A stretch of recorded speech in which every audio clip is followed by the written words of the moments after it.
నమస్తే అండి. నా పేరు నాగశంకర్రావు. నేను ఎన్ఆర్ఐ ప్రాజెక్ట్స్ కంపెనీలో ఈరోజు ఈపీఏ ట్రైనింగ్ అటెండ్ అవ్వడానికి వచ్చాను. ఈరోజు 4th డే అండి. ఈరోజు 26th మార్చ్. ఇక్కడ ఫ్యాకల్టీగా విష్ణువర్ధన్ రెడ్డి గారు వచ్చారు. Subject positive attitude and confidence building అనే టాపిక్ అండి. ఈరోజు సార్ బాగా చెప్పారు. చాలా బాగా చెప్పారు.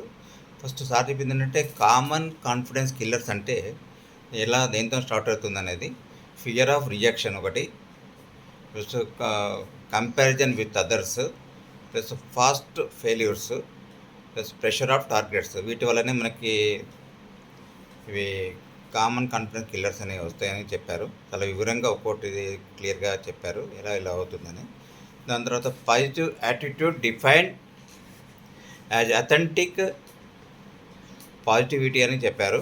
అంటే దాన్ని ఏంటంటే ఎప్పుడు మనం నెగిటివ్గా ఆలోచించకూడదు, పాజిటివ్గా ఆలోచించాలి. మనకి ఎలాంటి కష్టం వచ్చినా కూడా, ఎలాంటి ప్రాబ్లమ్స్ ఉన్నా కూడా మనం ధైర్యంగా ముందుకు వెళ్ళాలని చెప్పారు. ఎప్పుడు నమ్మకంగా ఉండాలి, ఆశతో ముందుకు వెళ్ళాలి అని చెప్పారు. అంటే ఎగ్జాంపుల్ ఇచ్చారు తను. ఎప్పుడైనా మన పరీక్షలు కూడా ఫెయిల్ అయినా కూడా నేను మళ్ళీ రాస్తాను, మళ్ళీ పాస్ అవ్వగలను అనే నమ్మకంతో ఉండాలని చెప్పారు. అది చాలా బాగా చెప్పారు. అది ప్లస్ ఇంకోటేమో మనీ లవ్స్ స్పీడ్ అని చెప్పారు. అంటే నాకు వెంటనే గుర్తొచ్చింది, మన థర్డ్ డే రోజు శ్రావణ్ వారణాసి గారు చెప్పారు. అది ఏం చేశారంటే ఫస్ట్ రాడా నాటుతున్న తను ఎవరైనా వచ్చి 50 రూపాయలు ఇచ్చి 100 రూపాయలు తీసుకోవాలని చెప్పారు. కొంచెం ఫాస్ట్గా వెళ్ళి తీసుకున్నాడు. నెక్స్ట్ పర్సన్ ఏం చేశాడంటే ఆయన సార్ చెప్పారు, నేను 100 రూపాయలు మీరు 100 రూపాయలు ఇచ్చి 200 రూపాయలు తీసుకొని చెప్పారు. వెళ్ళారు. థర్డ్ పర్సన్కి చెప్పారు, మళ్ళీ ఇంకో మాట చెప్పారు, ఎవరైనా 200 రూపీస్ ఇచ్చి 500 రూపీస్ తీసుకెళ్ళమని. అప్పుడు ఫాస్ట్గా వెళ్ళాడు. అప్పటికే సార్ అన్నట్టు టైం అయిపోయింది, అంటే ఛాన్స్ పోయింది. అంటే మనం ఎంత ఫాస్ట్గా మూవ్ అవుతామో అంత యాక్టివ్గా మన డబ్బులు కూడా మనకు వస్తాయి అనేది అదొక ఎగ్జాంపుల్ బాగా చెప్పారు.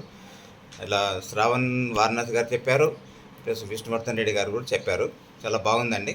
అంటే ఆలస్యం చేస్తే అవకాశం పోతుందని, వేగంగా చేస్తే మనకి డబ్బులు వస్తాయని చెప్పారు. అది చాలా ఉంది. కాన్ఫిడెన్స్ ఫార్ములా కూడా చెప్పారు. కాన్ఫిడెన్స్ అంటే ప్రిపరేషన్, ప్రాక్టీస్ అండ్ డిసిప్లిన్ అని చెప్పారు. చాలా బాగా చెప్పారండి. అది కూడా చాలా బాగా చెప్పారు. ఇంకోటి సార్ ఏం చెప్పారంటే 4 సర్కిల్స్ గీచారు. 4 సర్కిల్ గీసి ఒకటి C1, ఒకటి C2, ఒకటి C3, C4 అని పెట్టారు. ఫస్ట్ ఒక పేషెంట్ ఐసీయూలో ఉన్నాడు. ఐసీయూలో ఉన్నప్పుడు ఎంతమంది వచ్చి కలుస్తారు, అందులో కొంతమంది 5 మెంబర్స్, 8 మెంబర్స్ అని పెట్టారు. దాని తర్వాత జనరల్ వార్డుకి వచ్చినప్పుడు ఎంతమంది కలుస్తారు, తర్వాత ఇంటి నుంచి అక్కడికి రాకుండా ఎంతమంది తనకి ఫోన్ చేసి కనుక్కుంటారు, ఇలా చెప్పారు. అంటే ఇదంతా చెప్పడం దేనికనంటే, అంటే నీకు తెలిసిన వాళ్ళు, నీ గురించి ఆలోచించే వాళ్ళు ఎంతమంది. అందరూ రియల్ ఎస్టేట్ చేయాలంటే సిగ్గుపడతారు. నీకు మ్యాక్సిమం ఉంటే ఒక 40 నుంచి 50 మంది వరకే నీ గురించి ఆలోచించేవాళ్ళు, నీ గురించి వెళ్ళి ఆలోచించేవాళ్ళు, నేను పట్టించే వాళ్ళు ఉంటారు. కాబట్టి నువ్వు దీనికి సిగ్గుపడక్కర్లేదు, నువ్వు మంచిగా బిజినెస్ చేసుకోవచ్చు అని అదొక ఎగ్జాంపుల్ ఇచ్చారండి. అది ఇంకోటి సార్ ఏం చెప్పారంటే, బ్రహ్మముహూర్తంలో పొద్దున్నే 4 గంటల నుంచి వెళ్ళి 5:30కు బ్రహ్మముహూర్తం ఉంటుంది. ఆ బ్రహ్మముహూర్తంలో మనం లేచినట్లయితే మన పాజిటివ్ థింకింగ్ ఉంటుంది, మనసు ప్రశాంతంగా ఉంటుంది, మన హై ఎనర్జీ లెవెల్ ఉంటుంది అని చెప్పారు. అది ఆరోగ్యానికి కూడా చాలా మంచిది. ఆ టైంలో మనం ఏం ఆలోచించినా కూడా మనకి ఆలోచనలు మంచిగా వస్తాయి. అది కూడా బాగా చెప్పారు. మంచి నీట్గా ఉందండి. ఇంకోటి, మనము పొద్దున్న లెగడం వల్ల రోజంతా ఎనర్జిక్గా ఉంటాము, డిసిప్లిన్గా ఉంటాము, నెగిటివ్ ఆలోచనలు రావు, పాజిటివ్గా ఫీల్ అవుతారు, అది చెప్పారు. ఇంకోటి body confidence connection. Body confidence connection అంటే వారు ఏం చెప్పారంటే, speak slowly, maintain eye contact, listen more, ask more powerful questions అని చెప్పారు. ఇంకోటి handling objects with confidence. Handling object confidence అంటే డోంట్ ఆర్గ్యూ అని చెప్పారు. ఇంకోటి అండర్స్టాండ్ ద కన్సర్న్ అని చెప్పారు. క్లారిటీ వాల్యూ అని చెప్పారు. ప్లస్ రెస్పాండ్ కామ్లీ అని చెప్పారు. ఇవి కూడా చాలా బాగా చెప్పారు. దాని తర్వాత ఇంకోటి ఏంటంటే పెండులం డౌజింగ్ అనేది ఒకటి చెప్పారు. అది చాలా బాగా నచ్చిందండి నాకు అది. అంటే పెండులం డౌజింగ్ అంటే మన మనసులోని లోపల ఉన్న సమాధానం బయట తీసే సాధనము. అంటే సార్ ఏం చేశారు, సర్కిల్లో 45 డిగ్రీస్లో లైన్స్ గీచారు. లైన్స్ గీచి ABBCCDEF అని పెట్టారు.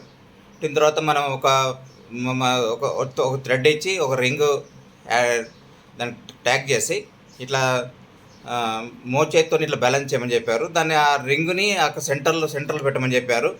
మన మనసులో ఏదనుకుంటామో ఏ నుంచి బీకి వెళ్ళాలి, బి నుంచి సికి వెళ్ళాలి, సి నుంచి డీకి అట్లా వెళ్ళాలి అనుకుంటే అది ఆ విధంగా మూవ్ అయింది. అది మంచిది. అంటే మన మనసులో ఉన్నది అది కరెక్ట్గా చేస్తుంది అన్నది అదొకటి. అది చాలా బాగా చెప్పారండి. ఈ విషయాలన్నీ చాలా ఎక్సలెంట్గా చెప్పారు. ఫస్ట్ మెనీ థ్యాంక్స్ మరి ఎన్ఆర్ఐ మేనేజ్మెంట్కి ఇలాంటి ప్రోగ్రామ్స్ మళ్ళీ చేసి మమ్మల్ని చాలా మోటివేట్ చేయాలనుకుంటున్నాం అండి. చైర్మన్ గారికి, డైరెక్టర్స్కి అందరికీ చాలా మెనీ థ్యాంక్స్ అండి. థ్యాంక్ యూ అండి.